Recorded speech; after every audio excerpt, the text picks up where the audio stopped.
Tampil cantik dan menawan menjadi idaman setiap perempuan. Banyak cara yang dilakukan, salah satunya dengan menjaga dan merawat fisik. Produk perawatan kulit pun laris manis di pasaran, terutama produk kecantikan dari luar negeri dan bermerek.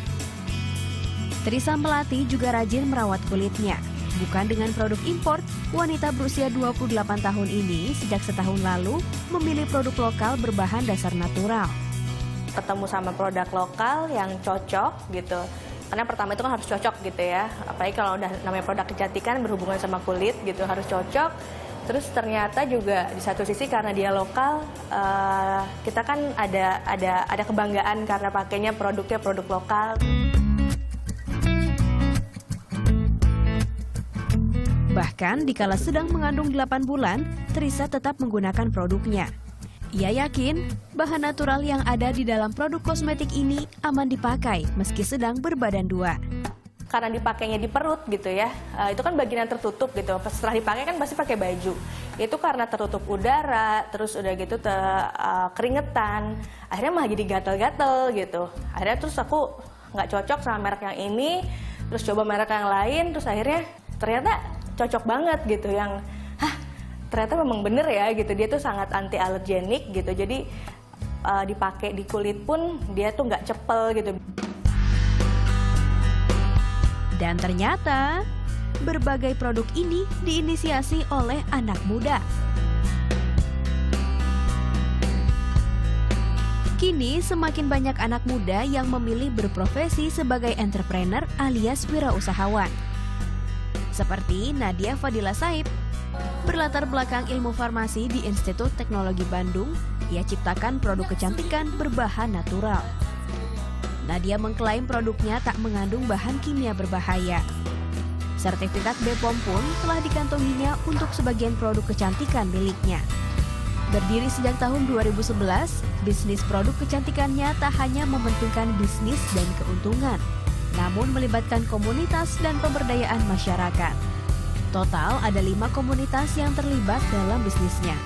Kerjasama dengan bisa dibilang 5 local communities yang berbeda-beda bentuk kerjasamanya dan bentuk benefit yang kami berikan, dari kelompok petani, kelompok perajin, sampai yang terakhir ini kelompok mesus ya, tukang pijat yang ada di Jakarta. Kami membayar baik itu bahan yang mereka miliki atau keahlian yang mereka miliki atau produk yang mereka hasilkan dengan sistem perdagangan yang adil.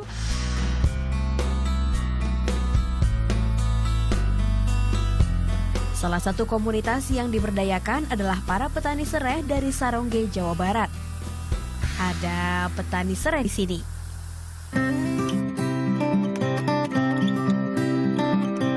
Awalnya mereka adalah masyarakat yang tinggal di kaki Gunung Gede Pangrango.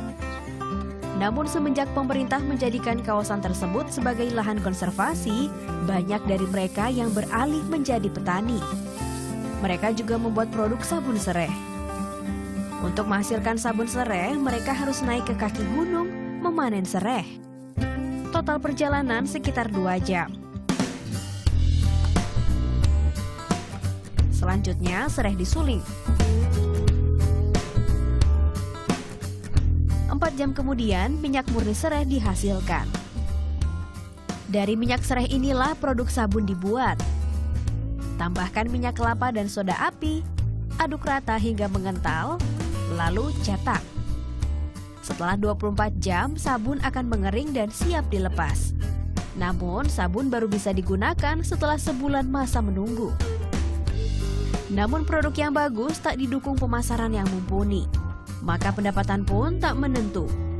Nadia berbagi ilmu agar produk mereka laku di pasaran. Membantu untuk memberitahu bahwa sebenarnya produk yang mereka hasilkan, satu itu kualitinya bagus, yang kedua ada banyak cara untuk bisa menjual, dan tentu memang kita harus put effort juga ya, dalam artian harus dikemas dengan lebih baik, harus dimasukkan informasi-informasi yang dibutuhkan oleh konsumen, seperti ingredientsnya harus dikasih tahu apa aja gitu. Jadi sebenarnya hal-hal yang teknikal yang mereka mungkin sebelumnya tidak terekspos. Para petani merasakan manfaat ilmu yang dibagi Nadia. Pendapatan mereka yang sebelumnya tak menentu, kini stabil di angka 2 juta rupiah per bulan. Kemasan yang bagus menarik perhatian pembeli. Ditambah lagi, Nadia rutin membeli sabun serai mereka. Yang diajarkan sama Mbak Nadia itu tentang kemasan harus bagus dan tentang penjualan, tentang menawarkan barang. Terus saya berpikir karena dorongannya Mbak Nadia itu hati saya jadi semakin semangat. Dan dari dulunya anak-anak saya nggak bisa nabung, sekarang udah bisa nabung satu orangnya 5.000 per hari. Karena yang sekolah itu ada 2 orang. Namun tak selamanya ajaran Nadia bersambut. Ada saja tantangan saat mengajak berbagai komunitas untuk bekerja sama. Ketika kita punya satu formula untuk bekerja sama dengan sebuah komunitas, yang menarik sebenarnya tidak bisa digunakan formula tersebut untuk komunitas yang selanjutnya. Jadi ya memang komunitas baru, karakternya baru, bentuk pendekatannya pun baru, masalahnya juga baru. Jadi seperti selalu ada masalah yang atau selalu ada tantangan baru di setiap komunitas yang kami ajak kerjasama. Jadi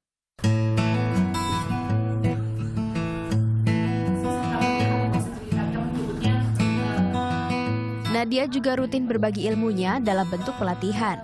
Misinya mengajak sebanyak-banyak orang untuk tak sekedar memikirkan uang ketika berbisnis, melainkan memikirkan pula bagaimana cara menghasilkan dampak positif bagi lingkungan sekitar.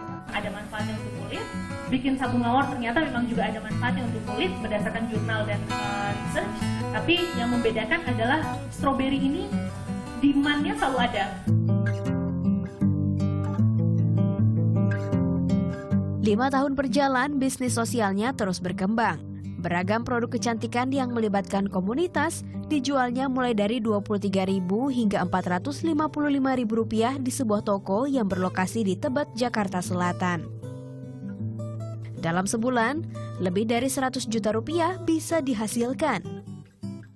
Bahkan ada produknya yang sebagian keuntungan didonasikan untuk pemberdayaan perempuan yang bekerja sama dengan Komnas Perempuan. Setiap penjualan dari 2 paket tersebut, 25%-nya akan disalurkan ke pundi perempuan. Jadi itu usaha kami untuk membantu secara finansial. Nadia buktikan bahwa anak muda lakukan banyak hal. Bisnis sekaligus memperdayakan masyarakat. Hasilkan uang sekaligus berbagi ilmu pada sesama. Tim Liputan melaporkan untuk NET.